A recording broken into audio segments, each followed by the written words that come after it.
Yoma Daf Ain Aleph. Bonjour, à partir de la Moudbet de notre Daf, on va voir la Sugia qui parle des Bigdei Kiona, les habits spéciaux qu'avaient le Kohen et le Kohen Gadol.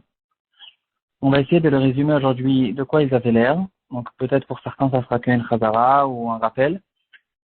Peut-être que pour d'autres il y aura quand même quelques Hidushim. On peut le retrouver ici dans la référence du Rambam qui se retrouve sur la Gemara et de manière générale, bien sûr, ça se trouve dans Parashat Tetzaveh. Dans cette paracha, Hachem a ordonné à Moshe Rabbeinu de faire exactement ces 8 habits dans tous les détails. Alors pour le Kohen Ediot, il y avait 4 habits. Donc c'était la Ketonet, c'était une tunique. Mirnasaim, c'est un caleçon, un petit pantalon. Avnet, c'est la ceinture. Et Mikbaat, c'est un turban, un chapeau, qui se trouvait sur la tête du Kohen Ediot. Après, on va rentrer un petit peu plus dans les détails. Le Kohen Gadol avait ces 4-là, et il en avait encore 4. Donc, il rajoutait sur lui le Me'il, c'était une sorte de manteau bleu, avec les clochettes en bas. Le Ephod, c'est une sorte de tablier. Le Choshen, c'est ce qu'on appelle le pectoral. C'était, ça se trouvait en fait sur sa poitrine, avec avec des pierres précieuses, sur lesquelles il y avait écrit le nom des 12 tribus. Et bien sûr, le titre, c'était une plaque qui se trouvait sur son front, sur lequel il y avait écrit Kodesh le Hashem, avec le nom d'Hashem des 4 lettres.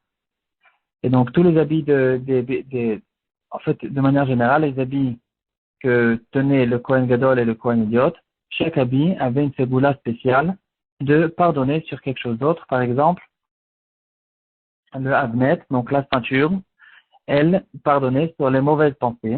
C'est la raison pour laquelle le Avnet, il y aura un remède là-dessus. Le Avnet, en fait, c'était une très très longue ceinture qui faisait 32 amot, une quinzaine de mètres, et il le tournait plusieurs fois autour de lui. Et pourquoi 32 amot? Parce que 32, c'est la gematria du mot lève, et donc les mauvaises pensées qui se trouvent dans le cœur. C'est sur cela que le Avnet vient réparer. Aussi, par exemple, le Me'il sur lequel ils avaient les clochettes, donc ça fait du bruit, ça vient réparer la shonara. Aussi, certains habits ils venaient réparer la Avodazara, ou bien les korbanot qui étaient faits Betum'a, etc. Maintenant, on va essayer un petit peu de rentrer dans les détails de quoi ils avaient l'air.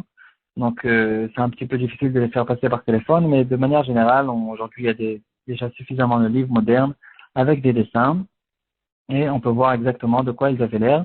Donc, la kétonette, donc on reprend maintenant les 4 habits du Kohen Eliot.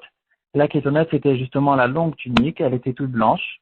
Elle avait aussi des manches qui étaient faites à part et qui étaient cousues après. Et elle lui arrivait jusqu'aux pieds. Donc, apparemment, chaque Kohen avait une kétonette qui était en fonction de sa taille. Un Kohen qui était petit, il avait une petite kétonette, une petite tunique. Quelqu'un qui était plus grand, plus haut, il avait une tunique plus longue justement pour que la kétonette lui arrive jusqu'aux pieds. Le Mishnasaim, c'est le caleçon, c'est une sorte de petit pantalon qui se retrouvait le plus proche de sa peau, en dessous de tous les habits. Et au-dessus du Mishnasaim, on mettait la kétonette qu'on vient de voir. Le Avnet, c'est la ceinture. Donc on a dit qu'elle faisait 32 amot et elle était de 4 matériaux. Principalement, il y avait le lin qui était blanc et de manière générale, tous les habits du Kohen Ediot étaient blancs. La mikbaat, donc c'est le turban, le chapeau, il était aussi fait d'une très longue bande de lin qui était tournée plusieurs fois sur la tête du Kohen, comme on connaît un petit peu dans les photos du Ben Ishraï. Une sorte de chapeau qui était en fait, c'était une longue bande qui, quand on la faisait tourner plusieurs fois autour de la tête et d'une manière spéciale, ça nous donne la forme d'un chapeau. Donc le chapeau du Kohen Idiot, il s'appelait Mikbaat, et du Kohen Gadol, il s'appelait Mitznefet. Donc en fait, c'était exactement la même chose. C'était une longue bande qui était tournée autour de la tête, mais celle du Kohen Idiot, elle était faite un peu de manière pointue, et celle du Kohen Gadol, elle était faite un peu de manière plus arrondie, plus large. Donc tous ces habits-là, c'était des habits qui étaient blancs et faits de lin. Maintenant, on va rajouter les 4 habits du Kohen Gadol. Donc les Kohen Gadol, ils mettaient bien sûr ces 4 habits qu'on vient de voir. Et par-dessus, il rajoutait encore 4. Donc le Me'il, c'était le manteau qui était fait de laine. Il était tout bleu, il était peint en bleu. Et il n'avait pas de manches. Et comme on connaît le Meil, il y avait en bas 72 sortes de boules qui étaient faites de tissu, en forme de grenade, au fait, que la Torah appelle des grenades, et aussi des clochettes, qui vient nous apprendre à l'Erech que quand quelqu'un rentre, même chez lui à la maison, alors il est bien de toquer, de montrer qu'il arrive et de ne pas rentrer en surprise. Ensuite, il y avait le éphod, c'était une sorte de tablier. Donc, en fait, en général, quand on s'imagine un tablier, on s'imagine la partie principale qui est devant et derrière, il y a une ceinture. Ici, en fait, c'était le contraire. La partie principale du tissu, il était derrière.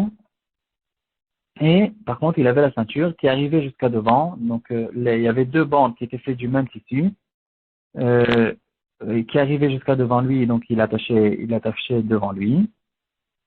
Et en plus de ça, il y avait deux bandes qui montaient sur ses épaules et qui revenaient de l'autre côté et qui s'attachaient maintenant sur le Rochen. Donc maintenant, on passe tout de suite au Rochen. Donc, il y avait deux bandes, juste avant qu'on passe au Rochen. Ces deux bandes-là qui montaient sur ses épaules, elles arrivaient jusqu'à la hauteur de ses épaules. À la hauteur de ses épaules, il y avait deux pierres précieuses des deux côtés, une de chaque côté, des pierres précieuses immenses, sur lesquelles il y avait gravé le nom des 12 Shvatim, 6 de chaque côté. Et ensuite, le Rochen, c'est au fait un habit qui était rattaché tout le temps avec le éphod. On va le voir dans deux dapim, qu'il y a une interdiction de la Torah de détacher le éphod du Rochen. Il devait être tout le temps attaché les uns avec les autres. Et même le Kohen Gadol, quand il va l'enlever, le éphod et le Rochen, ils devront être tout le temps rattachés l'un avec l'autre. Donc, le éphod et le Rochen, les deux, ils étaient faits avec un fil qui contenait 28 brins. Et maintenant, ils étaient rattachés l'un avec l'autre avec des chaînes en or. Donc, on revient maintenant, en fait, aux bandes qui montaient sur les épaules du Kohen Gadol, qui arrivaient jusqu'à son épaule. À partir de son épaule, il y avait deux petites chaînes en or qui nous attachaient avec le Rochen. Le Rochen, en fait, c'était une sorte de rectangle qui était fait aussi de tissu.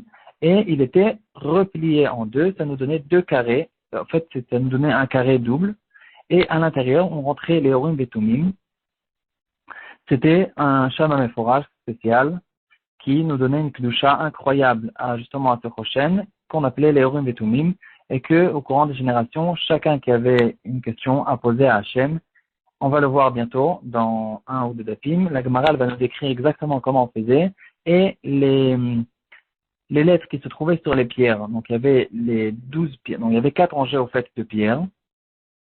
Donc, 4 rangées de 3 pierres chacune. Ça nous donnait 12 pierres sur lesquelles il y avait écrit les noms des 12 Shvatim. Et encore, il y avait écrit Avraham, Yitzhak et Yaakov, dispersés en fait sur toutes les pierres, Shifté et Shurun. Ça nous donnait pratiquement toutes les lettres de l'alphabet. Et chacun qui avait une question, il pouvait demander justement au Urim et Tumim, les pierres, elles éclairaient, à lui donner une réponse. Donc ça, c'est au fait le Ephod et le Rochen. Et pour finir, il y a sur le front du Kohen Gadol une plaque en or sur laquelle il y a écrit Kodesh le Hashem, avec le nom, pour le coup, le nom d'Hashem, que de 4 lettres, de Yud Kei Vav Kei.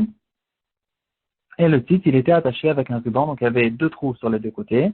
Il y avait un ruban bleu qui, en fait, faisait le tour de sa tête, qui était rattaché derrière. Et en plus de ça, il y avait aussi un ruban bleu. Il y avait un trou aussi à la hauteur du titre. À la hauteur de cette plaque, au milieu, il y avait encore un trou. Et il y avait là-bas encore un ruban qui montait au-dessus du chapeau et qui redescendait de l'autre côté du chapeau et qui s'attachait derrière avec les 2 rubans qui passaient sur les côtés. Donc le titre, il vient faire une kapara sur les corbanotes qu'on a fait Betouma et aussi sur la chutzpah, sur l'orgueil, quelqu'un qui se prend pour quelqu'un. C'est le front, c'est le titre qui vient réparer, qui vient pardonner justement sur cette avéra. Donc de quelle manière il les mettait? Maintenant on va finir. Donc, le Kohen Gadol, il s'habillait apparemment au début comme un Kohen Idiot. Donc, il mettait en premier le caleçon, par-dessus la tunique, par-dessus la ceinture, et en plus de ça, il y avait le chapeau. Ça, c'est le Kohen Idiot. Le Kohen Gadol, il mettait par-dessus, en fait, au-dessus de la tunique et de la ceinture, il mettait justement le Meil, le manteau bleu. Et par-dessus le Meil, il y avait le Ephod et le Rochen, qui étaient rattachés l'un avec l'autre. Et aussi, en plus de ça, il y avait la plaque d'or sur le front. Ça lui donnait les 4 habits du Kohen Gadol.